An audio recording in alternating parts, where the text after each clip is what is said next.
मैं अपनी माँ के घर में रहने आई थी जब मेरे साथ ये सब हुआ। जब से मेरी शादी हुई थी, मेरे पति बार बार मुझे मायके आने नहीं देते थे। जब भी मैं मायके जाने का कहती थी, बाबर मना कर देते थे। मेरी माँ एक विधवा महिला थी और मैं इनकी इकलौती बेटी थी। शादी मेरी बहुत अच्छे खाते पीते घराने में हुई थी। मेरी माँ मेरी तरफ से बिल्कुल संतुष्ट थी। हमारा घर दो हिस्सों में था। एक हिस्सा मेरी माँ ने किराए पर दिया हुआ था और उसी किराए से उनकी जिंदगी आराम से चल रही थी, क्योंकि घर काफी बड़ा था। मेरी शादी के बाद मेरी माँ ने नीचे के हिस्से में भी छोटा सा लॉन्च और दो कमरे और छोटा सा किचन अपने पास रखकर बीच में दीवार खड़ी करके बराबर वाला हिस्सा भी किराए पर चढ़ा दिया था।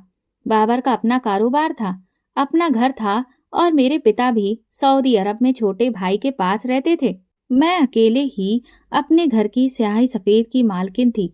किसी तरह की कोई कमी नहीं थी। मेरी शादी को 2 साल हो चुके थे, लेकिन मेरे यहाँ बच्चे नहीं हुए थे और बाबर को भी बच्चों की कोई जल्दी नहीं थी। हम लोग अपनी लाइफ को खूब एंजॉय करते थे, होटल में खाते थे, घूमने फिरने चले जाते थे। मेरे ऊपर घर की कोई भी खास जिम्मेदारी नहीं थी। बाबर ने हर काम के लिए नौकर चाकर रखे हुए थे। जब भी मैं माँ से बात करती, उनका बस एक ही शिकवा होता था, कभी मेरे पास भी रहने आ जाया करो। तुम तो शादी के बाद बस सिर्फ बाबर की होकर रह गई हो। मैं कहती, माँ आपका क्या है, आप तो मुझसे खुश हो। कभी भी जब मैं बाहर जाने की बात करती तो बाबर लड़ाई करना शुरू कर देता। वो कहता, बस मिलकर वापस आ जाओ। तुम जानती हो मैं तुम्हारे बिना नहीं रह सकता। मुझे तुम्हारे बिना कोई चीज नहीं मिलती। घड़ी ढूंढो तो बटुआ गायब हो जाता है, बटुआ ढूंढो तो गाड़ी की चाबी नहीं मिलती।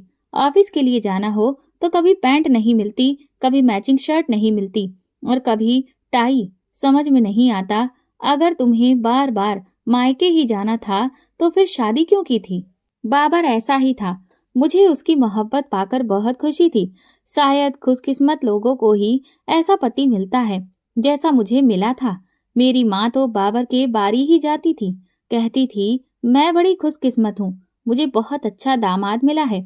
अगर मैं मायके भी चली जाती तो बाबर शाम को मुझे लेने आ जाता, मेरी माँ के साथ हंसी मजाक करता, हम मिलकर खाना खाते, खूब बातें करते और मुझे अपने साथ ही वापस ले जाता। मैं एक बहुत खुशहाल जिंदगी गुजार रही थी।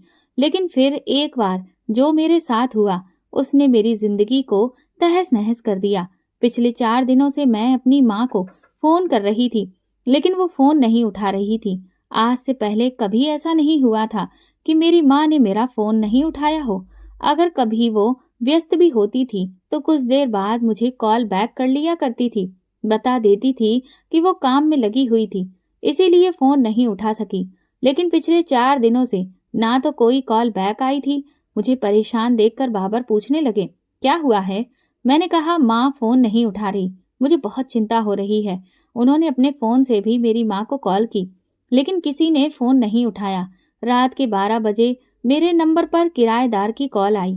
कोई नौजवान था, कहने लगा, जूबिया बात कर रही हैं। मैंने कहा, जी हाँ, मैं जूबिया बात कर रही हूँ, आप कौन हैं। उसने कहा, मैं आपके पड़ोस में किराएदार हूँ, वो बराबरी वाले घर में आपकी माँ रहती हैं। उनकी तबीयत बहुत ज्यादा खराब हो गई थी, इसलिए मैं उन्हें अस्पताल लेकर आया था।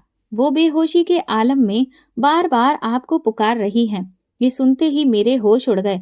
बाबर मेरे पास ही सो रहे थे और अपनी माँ के बारे में ऐसी खबर सुनकर तो मैं तड़प कर रह गई। मैंने कहा, क्या हुआ मेरी माँ को, वो किस अस्पताल में है। मेरे इस तरह चिल्लाकर पूछने पर बाबर की भी आंखें खुल गईं और वो भी उठकर बैठ गए। मैं रोने लगी। बाबर ने मुझसे फोन पकड़ लिया और उस नौजवान से पूछने लगे। वो बहुत परेशान थे। मैंने कहा, बाबर मुझे अभी अपनी माँ के पास जाना है। मैं रोई जा रही थी। मेरे पास तो एक माँ का ही रिश्ता बचा था, ना कोई बहन भाई थे, ना मेरे पिता थे। मैं रो रो कर बहुत बुरी हालत में थी। बाबर मुझे कहने लगे, तुम फौरन से तैयार हो जाओ, मैं तुम्हें अभी अस्पताल ले चलता हूँ। वो खुद भी परेशान थे। मैं अस्पताल गई तो एक नौजवान वहां मौजूद था, जो मेरी माँ के लिए भाग दौड़ कर रहा था। कभी दवाई लेने जा रहा था, कभी डॉक्टर से बात कर रहा था और मेरी माँ की तबीयत के बारे में पूछ रहा था। जब मैं वहां पहुंची तो बाबर उससे पूछने लगे कि आखिर मेरी माँ को क्या हुआ था, क्योंकि मैं तो रोए जा रही थी, मुझसे तो बात नहीं हो पा रही थी। वो कहने लगा, 4 दिन से आंटी की तबीयत ठीक नहीं थी, उन्हें बुखार था। मैंने कई बार कहा कि मैं आपको डॉक्टर के पास ले चलता हूँ, तो मना करने लगी और कहने लगी कि मैंने दवाई खाई है, ठीक हो जाऊंगी। वो कहने लगा, मैं अकेला ही बराबरी वाले घर में रहता हूँ, इसलिए खाना पीना आंटी जी के घर से ही आता है। आज रात का खाना भी इन्होंने नहीं भेजा था। इनकी तबीयत भी ठीक नहीं थी, इसलिए जब मैं इनसे खैरियत पूछने गया तो दरवाजा कोई खोल ही नहीं रहा था। मजबूरी में मुझे दरवाजा फलांग कर अंदर जाना पड़ा, तो देखा आंटी जी बेहोश पड़ी थी और मैं उन्हें अस्पताल लेकर आ गया। ये सुनते ही मेरे आंसू फिर से बहने लगे। मैं बाबर के साथ लग गई और कहने लगी, बाबर, माँ आईसीयू में क्यों है? डॉक्टर मुझे अंदर क्यों नहीं जाने दे रहे? वो कहने लगे, परेशान मत हो, अभी ठीक हो जाओगी। बाबर ने मुझे अपने पास लगा लिया और मुझे तसल्ली देने लगे। कहने लगे, कुछ नहीं होगा तुम्हारी माँ को, बस बीपी हाई है। जैसे ही ब्लड प्रेशर नॉर्मल होगा उन्हें रूम में शिफ्ट कर दिया जाएगा, फिर तुम बेशक अपनी माँ के पास बैठ जाना। मैं तो बाबर से शिकवे करने लगी। कहने लगी, जब से मेरी शादी हुई है तुम मेरा पीछा नहीं छोड़ते, मुझे एक दिन भी मेरी माँ के पास नहीं रहने देते। मेरी माँ मुझे याद करके इस हालत में पहुंच गई है। बाबर ने कहा, ठीक है, मैं नहीं रोकूंगा तुम्हें, बस एक बार आंटी को ठीक हो जाने दो, फिर तुम उनके पास रह सकती हो। आईसीयू में रहने के बाद मेरी माँ को रूम में शिफ्ट कर दिया गया। सुबह तक बाबर हमारे साथ ही रहा, लेकिन वो नौजवान वापस जा चुका था। जब मेरी माँ को होश आया तो मुझे देखकर मुस्कुराने लगी और कहने लगी, तुम क्यों परेशान हो गई? फराज मेरे पास था तो मेरा ख्याल भी रख रहा था। मैंने उसे कहा था कि तुम्हें परेशान ना करे, फोन ना करे। न जाने कैसे मेरा बीपी हाई हो गया और मैं बेहोश हो गई। मैंने तुम्हें भी परेशान कर दिया। बाबर ने मुझे बहुत समझाया था कि अपनी माँ के सामने रोने धोने मत बैठ जाना, लेकिन मेरे आंसुओं पर मेरा काबू नहीं था। मैंने कहा, माँ, आपने मुझे क्यों नहीं बताया? आप मुझसे कहती, मैं आपके पास आ जाती। वो कहने लगी, कोई बात नहीं, मुझे तो यहाँ बहुत सुकून है कि तुम अपने घर में खुश हो। अगले दिन मेरी माँ को अस्पताल से छुट्टी मिल गई। उनकी तबीयत पहले से काफी बेहतर थी, लेकिन फिर भी मैं अपनी माँ के घर चली गई। 2 दिन मैंने अपनी माँ की खूब सेवा की, उनके दिल की सारी बातें सुनती रही। वो कभी कोई किस्सा सुनाने लगती, कभी कोई बात करने लगती, कभी अब्बू की बातें करने लगती। मैं समझ गई कि शायद वो तन्हाई में मेरे अब्बू को याद करके बीमार हो गई थी। मैंने उनका दिल बहलाने की कोशिश की। मुझे देखकर मेरी माँ के चेहरे पर रौनक सी आ गई। लेकिन रात को रोज बाबर मुझे फोन करता और कहता, आंटी कैसी है? मैंने कहा, ठीक है। फिर वो कहते, अच्छा, तुम्हें पता है आज रात मैंने खाना नहीं खाया। बाबर चंद ने बहुत बुरा खाना बनाया था। तुम्हारे हाथ जैसा जायका किसी में नहीं है। 2 दिन से मैंने पेट भर के खाना नहीं खाया। वो मासूम सी आवाज में मुझसे शिकवा कर रहे थे। मुंह से तो नहीं कह सकते थे कि वो वापस घर लौट आना चाहते थे, लेकिन बहाने बहाने से एहसास दिला रहे थे कि उनके बिना उनका गुजारा नहीं है। फिर वो कहते, सुबह बाबर चंद ने अंडा भी कच्चा फ्राई करके दिया था। तुम्हें पता है, मैं फुल फ्राई अंडा पसंद करता हूँ। कोई बात नहीं, तुम जब तक चाहो अपनी माँ के घर रहो, लेकिन बाबर चंद को थोड़ा सा समझा दो कि मैं कैसे खाता पीता हूँ। मैं उनकी बातों को समझ रही थी और हंस रही थी, लेकिन इस बार मैंने ठान लिया था कि 10-12 दिन मैं अपनी माँ के पास ही रहूंगी। एक रात जब मैं अपनी माँ के साथ सो रही थी, मुझे लगा जैसे घर में कोई दाखिल हुआ हो। मुझे कुछ आहटें सुनाई दी। मेरी आंखें खुल गईं। मेरी माँ गहरी नींद में थी। मुझे हल्की हल्की सरगोशियों की आवाजें अपने ही घर के लॉन से सुनाई देने लगी। मेरा दिल बुरी तरह से धड़कने लगा। इससे पहले कि मैं कमरे के दरवाजे तक पहुंचती, मेरे कमरे का दरवाजा झट से खुला। कमरे में नाइट बल्ब की रोशनी थी। वे 3 आदमी थे। मैंने बुलंद लहजे में कहा, कौन हो तुम लोग? मैं उठकर बैठ गई। मेरी आवाज सुनकर मेरी माँ की आंखें भी खुल गईं। कमरे में 3 लोग थे जिनके चेहरे रूमाल से ढके हुए थे और सिर्फ उनकी आंखें दिखाई दे रही थीं और उनके सर पर भी काले रंग का रूमाल बंधा हुआ था। मेरी माँ कहने लगी, तुम लोग हमारे घर में क्या कर रहे हो? उनमें से एक शख्स ने अपनी जेब से पिस्टल निकाली और कहने लगा, ओ बुढ़िया, तुझे ये नहीं पता कि रात के इस पहर कौन घरों में दीवारें फलांग कर आता है? चल खड़ी हो जा। मेरी माँ अभी बीमार सी थी। वो उठी और वो नौजवान जिसके हाथ में पिस्टल थी, वो मेरी माँ की तरफ बढ़ा, उनके सर पर बंदूक तानने लगा। मैं फौरन से आगे बढ़ी। मैंने उसका हाथ पीछे कर दिया। मैंने कहा, खबरदार, जो बंदूक तानी तो, तुम्हें जो चाहिए वो मैं दे देती हूँ, लेकिन मेरी माँ को कुछ मत कहना। मेरी बात सुनकर वो शख्स मुझे घूर कर देखने लगा। उसकी आंखें न जाने किस जज्बे के तहत लाल होने लगी। कहने लगा, अच्छा, जो चाहूंगा वही मिलेगा। मैंने कहा, क्या चाहिए? कहने लगा, चलो यहाँ से, और पहले जेवर दो। मैं बेड से खड़ी हो गई। बाकी दो नौजवान भी अपनी जेबों से बंदूक निकाल चुके थे। मैंने अलमारी की चाबी दराज से निकाली और उसकी तरफ उछाल दी। मैंने कहा, इस अलमारी में जेवर और पैसे पड़े हैं, लो और निकलो यहाँ से। मेरी बात सुनकर उस नौजवान ने वो चाबी अपने दोनों साथियों की तरफ उछाल दी। कहने लगा कि अलमारी में जो कुछ भी है उसे जल्दी से समेट लो। फिर वो धीरे धीरे कदम बढ़ाता हुआ मेरी तरफ आने लगा। मैं उसे गुस्से से देख रही थी।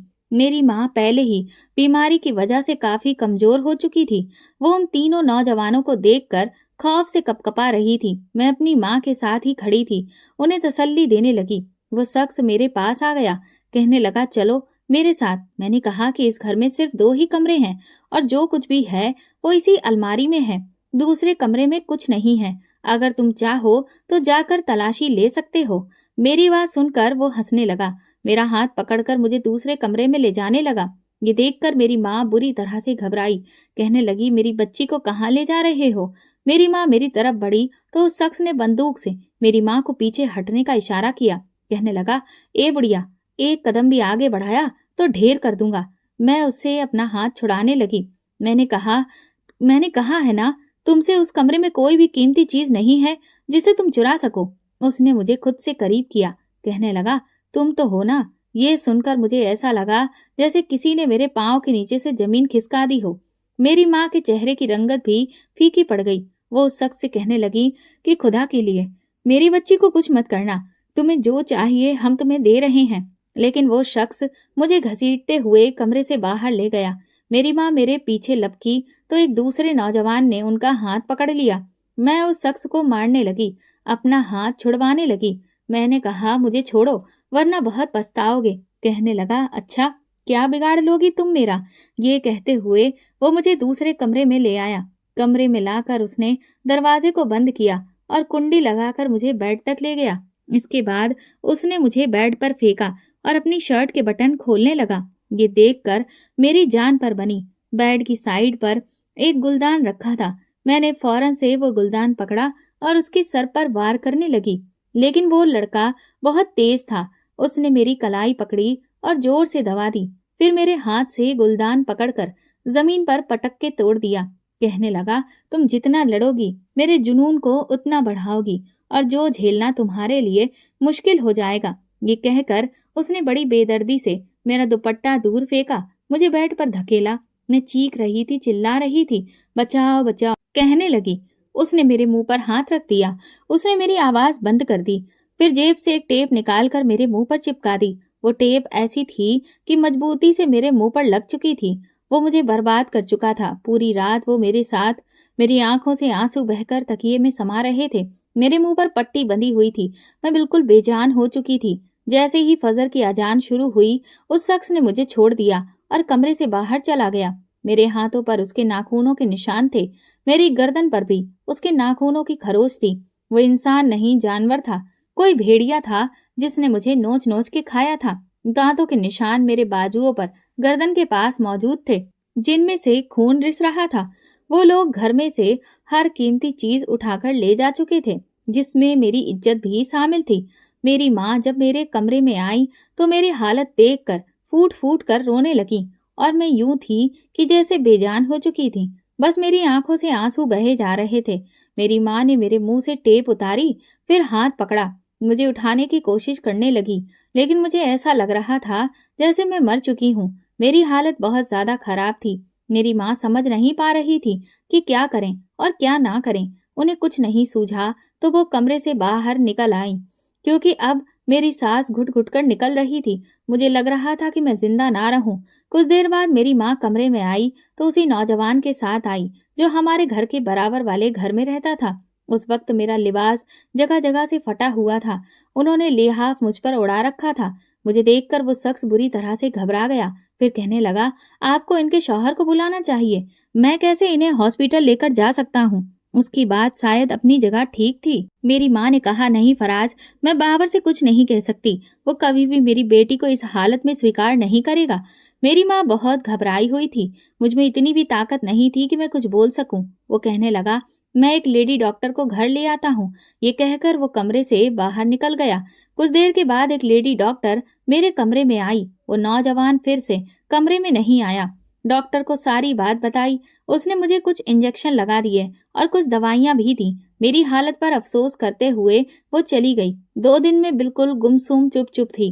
زبردستی میری ماں مجھے کبھی دودھ کا گلاس پلاتی، کبھی تازے جوس کا گلاس دیتی۔ میری آنکھوں سے آنسو ہی بہہ رہے تھے۔ کہنے لگی، یہ ایک حادثہ تھا، اسے بھول جاؤ۔ لیکن کچھ حادثے ایسے ہوتے ہیں کہ انسان انہیں کبھی بھول ہی نہیں پاتا۔ رات کو ڈر کے مارے میں چلانے لگتی تھی۔ مجھے لگتا تھا کہ میں مانسک روپ سے پاگل ہو چکی ہوں۔ مجھے اس آدمی دوارا دی گئی تکلیف اپنے شریر میں محسوس ہوتی تھی، اور پھر اس کی سانسوں کی آوازیں میرے کانوں میں گونجنے لگتی تھیں۔ جو درد میں محسوس کر رہی تھی اسے شبدوں میں بیان نہیں کر سکتی۔ میری ماں مجھے بار بار سمجھاتی تھی کہ خود کو مضبوط کرو، کہیں بابر کو شک نہ ہو جائے۔ میں نے کہا، اماں، وہ ایسا نہیں ہے، وہ مجھ سے بہت پیار کرتا ہے، وہ مجھے کبھی نہیں چھوڑے گا۔ یہ ایک حادثہ تھا، اس میں میرا کوئی قصور نہیں ہے، نہ ہی وہ کسی گھٹیا آدمی میں سے ہے۔ اس نے مجھ سے بہت پیار کیا ہے، وہ میرے بنا نہیں رہ سکتا، اس لیے میری تکلیف کو سمجھے گا۔ 2 دن بعد وہ مجھے لینے کے لیے آیا تو مجھے دیکھ کر کہنے لگا، تمہیں کیا ہوا ہے؟ تمہارے چہرے کا رنگ پیلا کیوں پڑ گیا؟ اس سے پہلے کہ میں کچھ کہتی، میری ماں کہنے لگی، اسے بخار ہو گیا تھا۔ میری ماں نے اشاروں میں بات ٹال دی۔ مجھے بھی چپ رہنے کے لیے کہہ رہی تھی، لیکن مجھے اپنے شوہر کی محبت پر پورا یقین تھا۔ میں بابر کے ساتھ گھر واپس آ گئی۔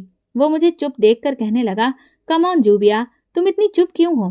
پہلے تو تم بہت بولتی تھی۔ پہلے 4 دن میں نے بڑی مشکل سے کاٹے ہیں۔ گھر میں اتنی خاموشی تھی کہ مجھے لگا تھا تم گھر میں آؤ گی تو تمہاری باتیں شروع ہو جائیں گی، تمہارے پاس ڈھیر ساری باتیں ہوں گی اور میں خاموشی سے سنوں گا، لیکن تم تو ایک دم چپ ہو، چپ کا لڈو منہ میں ڈال کر بیٹھی ہو۔ بتاؤ نا، تمہارے محلے میں کیا ہوا؟ وہ مجھ سے باتیں کر رہا تھا، کیونکہ جب بھی میں اپنی ماں کے گھر سے واپس آتی ان کے پورے محلے کی خبریں لاتی تھی۔ اماں مجھے سب کی باتیں بتاتی رہتی تھی اور وہی باتیں میں گھر آ کر بابر کو بتاتی تھی۔ مجھے عادت ہی نہیں تھی اس سے کچھ بھی چھپانے کی، لیکن جب میری چپی قائم رہی تو وہ میرے قریب آنے لگا۔ کہنے لگا، مجھے تمہاری اتنی عادت ہو چکی ہے، تمہارے بنا ایک دن بھی کاٹنا مشکل ہو گیا تھا۔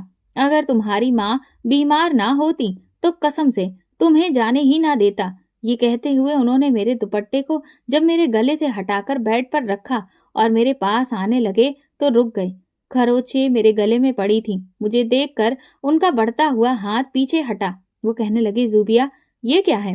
بابر کے پوچھنے کی دیر تھی کہ میری آنکھوں سے آنسو بہنے لگے۔ میں اس کے پاس لگ کر پھوٹ پھوٹ کر رونے لگی۔ وہ پریشان ہو گیا، کہنے لگا، کیا ہوا ہے تمہیں؟ اس نے مجھے پوری طرح سے اپنے گھیرے میں لے لیا۔ میں نے روتے روتے اسے سب کچھ بتا دیا۔ جیسے جیسے ساری حقیقت بابر نے سنی، اس کی پکڑ میری کمر پر ڈھیلی ہو گئی۔ فوراً سے اس کے ہاتھ مجھ سے پیچھے ہٹے، مجھے خود سے جدا کیا۔ وہ بے یقینی سے مجھے دیکھے جا رہا تھا۔ کہنے لگا، نہیں، تم جھوٹ بول رہی ہو، تمہارے ساتھ ایسا نہیں ہو سکتا، تم صرف میری ہو۔ میں روئے جا رہی تھی، لیکن میری گردن کے پاس دانتوں کے نشان دیکھ کر اس نے مجھے دور جھٹکا۔ وہ فوراً بیڈ سے کھڑا ہو گیا، عجیب کشمکش کا شکار تھا۔ کہنے لگا، جوبیا، میں یہ برداشت کر ہی نہیں سکتا کہ تم میرے علاوہ کسی نے تمہیں نہیں چھوا۔ تم جانتی ہو نا میری محبت کو، میری عادت کو، تم جانتی ہو نا کہ میں استعمال شدہ چیز کبھی بھی اپنے استعمال میں نہیں رکھتا۔ یہ سن کر میں نے حیرت سے اسے دیکھا۔ میں نے کہا، بابر، یہ ایک حادثہ تھا، اس میں میرا کوئی قصور نہیں ہے۔ وہ میرے پاس آیا، اپنے ہاتھ سے میرے چہرے کو پکڑا، کہنے لگا، تمہارا قصور تھا جوبیا، تم یہاں سے گئی کیوں تھی؟ کہنے لگا، میں تمہارے ساتھ ایک رات بھی نہیں گزار سکتا۔ میں رونے لگی، اس کی منتیں کرنے لگی کہ میرا کوئی قصور نہیں ہے، تم مجھے کیوں سزا دے رہے ہو؟ مجھے تو تمہاری محبت پر پورا یقین تھا کہ تم کبھی مجھے نہیں چھوڑو گے، میری تکلیف کو سمجھو گے۔ لیکن وہ کہنے لگا، نہیں، میں اتنا بے ظرف نہیں ہوں۔ وہ کچھ بھی بولے بنا مجھے کمرے میں چھوڑ کر چلا گیا اور دوسرے کمرے میں جا کر سو گیا۔ مجھے پوری رات نیند نہیں آئی۔ सुबह जब मैं कमरे से बाहर आई, लॉन्च के सोफे पर वो अपना सिर पकड़कर बैठा था। मैं उसके पास बैठ गई, लेकिन जैसे ही उसके पास बैठी वो पीछे हट गया, जैसे मैं कोई गंदी चीज हूँ या बहुत बुरी हूँ। कहने लगा, अपनी माँ के घर वापस चली जाओ, मैं तुम्हें अपने घर में बर्दाश्त नहीं कर सकता। मैंने कहा, बाबर, मेरा क्या कसूर है? कहने लगा, मेरा क्या कसूर है? मैं कभी भी इस तकलीफ को नहीं सह पाऊंगा कि मेरी बीवी के साथ किसी ने वक्त बिताया है, उसे इस्तेमाल किया है। मैं तुम्हें छू भी नहीं सकता। बेहतर है कि मुझे किसी भी आजमाइश में मत डालो। वो बहुत गुस्से में भी था, मेरी बात भी नहीं सुन रहा था। मैं वापस अपनी माँ के घर आ गई। मुझे लगा कि शायद मैं घर पर नहीं होंगी तो उसे मेरी कमी महसूस होगी, तो उसे एहसास हो जाएगा। लेकिन दूसरे ही दिन उसने मुझे तलाक दे दिया। मैं रो रही थी और फिर मेरी माँ फिर से बीमार हो गई। वो कहने लगी, मैंने तुम्हें कहा था कि कभी भी बाबर को सच मत बताना। पति कभी भी ऐसी बातें बर्दाश्त नहीं करता, ना ही अपनी बीवी के ऐसे हादसे को कबूल करता है। मैं जितना भी रो रही थी उतना ही कम था। मेरा विश्वास टूट चुका था। मैं उस वक्त परेशान रहने लगी थी। मेरी माँ भी बीमार थी और ऐसे में फराज था जो मेरी माँ का ख्याल रखता था। उसका घर पर आना जाना भी लगा रहता था। जैसे ही मेरी इद्दत पूरी हुई, मेरी माँ मुझसे कहने लगी कि मैं फराज से निकाह कर लूं। ये सुनकर मैंने अपनी माँ को हैरानी से देखा और कहा, अम्मा, ऐसा क्यों करूं?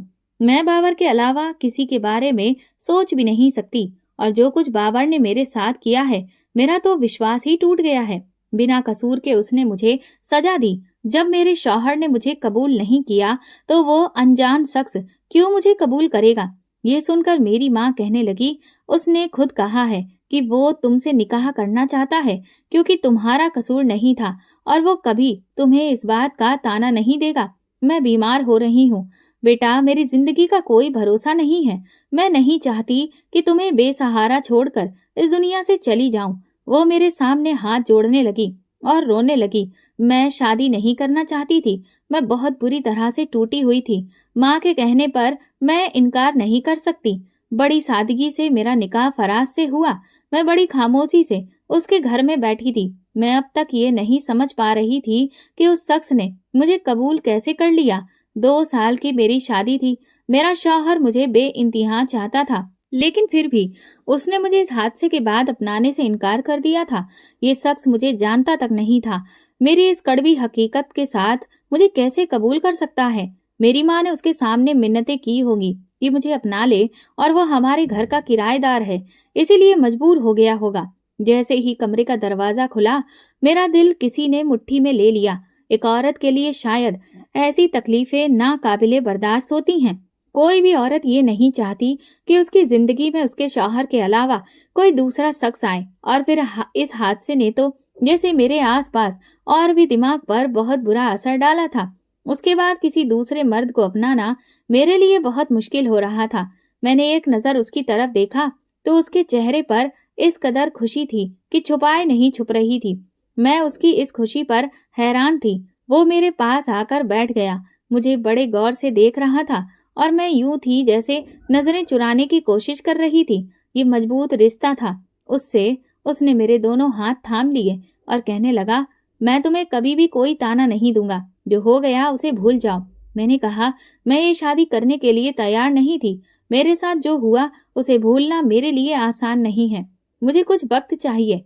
मेरा ये कहना था कि वो कहने लगा, नहीं, इस वक्त मैं वक्त नहीं दे सकता। ये कहकर वो मेरे करीब होने लगा। उसकी आंखों में एक अजीब सी शिद्दत थी और उसके हर अंदाज में मुझे बहुत घबराहट सी महसूस हो रही थी। मैंने 2-4 बार उसे अपने शब्दों में तकलीफ जताई थी कि मैं अभी ऐसा कुछ नहीं चाहती, मैं मानसिक और शारीरिक रूप से तैयार नहीं हूँ। लेकिन वो बार बार यही कह रहा था कि नहीं, मैं तुम्हें वक्त नहीं दे सकता। उसने अपना हक मुझसे वसूल कर लिया था, लेकिन हैरान करने वाली बात ये थी कि उसके हर जज्बे में बड़ी शिद्दत थी। ऐसा लग ही नहीं रहा था कि वो एक ऐसी औरत को अपना रहा है जो तलाकशुदा है और एक बहुत बड़े हादसे से गुजरी है।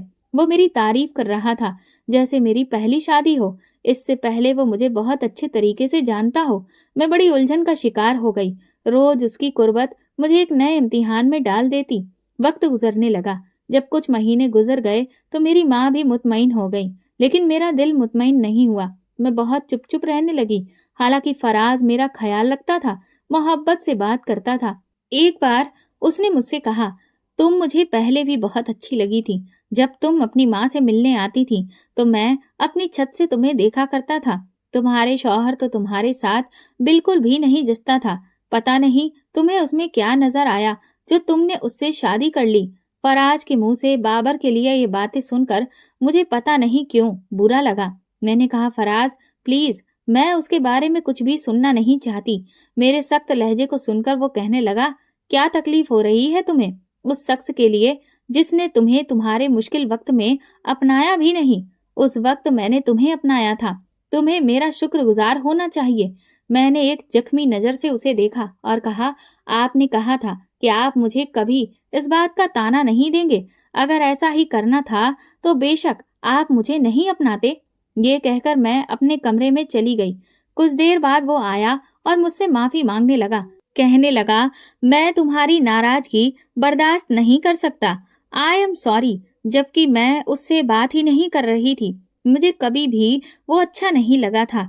उससे शादी सिर्फ मेरी मजबूरी थी, दिली ख्वाहिश नहीं। लेकिन मेरे खामोश रहने पर वो कहने लगा, बात क्यों नहीं कर रही मुझसे? क्या तुम मुझसे नाराज हो? मुझसे नाराज मत हुआ करो, मुझसे बात करो। मैं तुम्हारी नाराजगी नहीं सह सकता। एक अजीब सा जुनून उस पर सवार होने लगा। बार बार वो दोनों हाथ पकड़कर मुझे चूमने लगा और कहने लगा, नाराज मत हो, मुझसे दूर मत होना। मैं बहुत मोहब्बत करता हूँ तुमसे। तुम नहीं जानती तुम्हें पाने के लिए मैंने क्या कुछ नहीं किया था। उसकी ये बात सुनकर तो मेरा दिल धक से रह गया। फिर वो कहने लगा, पिछले 2 साल से मैंने तुम्हें बहुत चाहा है, जुनून की हद तक चाहता हूँ तुम्हें। इसलिए मुझसे बात करो, मुझसे नाराज मत हो। ये मेरे लिए एक बहुत बड़ा खुलासा था। वो शख्स मुझसे मोहब्बत करता था। मुझे याद आने लगा कि मेरी शादी के फौरन बाद ही मेरी माँ ने घर में दीवार करवाकर बराबर वाले घर में फराज को किराए पर दे दिया था। शादी के बाद जब मैं बाबर के साथ माँ के घर आती थी तो शाम तक रुकती थी। हम लोग हंसते थे, बातें करते थे, खाना भी साथ ही खाते थे। वो शायद अपनी छत से मुझे देखता रहता था। मैंने इस बात को ज्यादा गंभीरता से नहीं लिया। लेकिन एक बार जब मैं अपने कमरे में सो रही थी तो रात के 3 बजे फराज के फोन पर बेल बजी। वो गहरी नींद में सो रहा था तो मैंने फोन उठा लिया। वो शायद उसके किसी दोस्त का फोन था। इससे पहले कि मैं जी या हेलो कहती और ये बताती कि फराज सो रहा है, वो कहने लगा, रात का क्या प्रोग्राम है? तुमने तो जब से अपनी मोहब्बत को पाया है हमें तो बिल्कुल भूल ही गए हो। देखो, इस तरह घर नहीं चलेगा। पिछले 4 महीनों से तुमने हमारे साथ मिलकर एक भी डाका नहीं मारा। कहने लगा, तुम्हारे कहने पर हमने तुम्हारे पड़ोस में डाका डाला। तुम्हें उस लड़की से मोहब्बत थी, इसलिए तुमने उसे बर्बाद किया ताकि उसका पति उसे छोड़ दे और तुम उससे शादी कर लो। अब तुम्हारा मकसद तो पूरा हो गया, तो तुमने तो हमें मुंह ही नहीं लगाया। देखो, अगर कल सुबह तुम हमसे नहीं मिले और तुमने हमारी बात नहीं मानी तो हम सारा सच उस औरत को और उसकी बेटी को बता देंगे जो अब तुम्हारी पत्नी है। ये सुनकर तो मेरे हाथ से फोन छूटते छूटते बचा तो वो फराज था जिसने मुझे बर्बाद किया था। मैं सोच भी नहीं सकती थी कि उस शख्स ने ऐसा घिनौना खेल खेला है, मुझे बर्बाद करके रख दिया। मैंने फोन बंद कर दिया। मैं सारी सच्चाई जान चुकी थी। सुबह उठते ही मैं पुलिस स्टेशन चली गई और सारी हकीकत पुलिस इंस्पेक्टर को बता दी। फराज के खिलाफ FIR करवाई। कुछ देर बाद ही पुलिस की गाड़ी मेरे साथ घर ले आई। उन्होंने मेरे सामने फराज को गिरफ्तार कर लिया। वो मुझे हैरान होकर देख रहा था और कह रहा था, ये तुम क्या कर रही हो मेरे साथ? मैंने कहा, मैं सब कुछ जान चुकी हूँ। पुलिस के सामने उसने अपना हर जुर्म कबूल कर लिया। मेरी माँ मुझसे कहने लगी, उसे माफ कर दो, तुम कैसे जिंदगी गुजारोगी? मैंने कहा कि मैंने आपके कहने पर इस शख्स से शादी की थी। मेरे दिल में इसके लिए कोई भी जगह नहीं थी। मैं ऐसे भी जिंदगी गुजार सकती हूँ। सिर्फ आपके आंसुओं ने मुझे मजबूर किया था। मैंने फराज से तलाक ले लिया क्योंकि मैं एक ऐसे शख्स के साथ नहीं रह सकती थी। उसे सजा भी दिलवाई। अब मैं कॉलेज में लेक्चरार हूँ और अपनी जिंदगी के दिन गुजार रही हूँ। अफसोस मुझे बाबर पर भी है कि वो एक सतही सोच का मालिक निकला। मुझे सजा उस चीज की मिली जिसकी मैं हकदार ही नहीं थी। दोस्तों, अगर आपको हमारी कहानी पसंद आई है तो कमेंट करके जरूर बताएं और वीडियो को लाइक करके ज्यादा से ज्यादा शेयर करें। चैनल पर नए हैं तो सब्सक्राइब करें और हाँ, नोटिफिकेशन बेल को जरूर दबाएं ताकि अगली अपडेट सबसे पहले आपको मिले। धन्यवाद।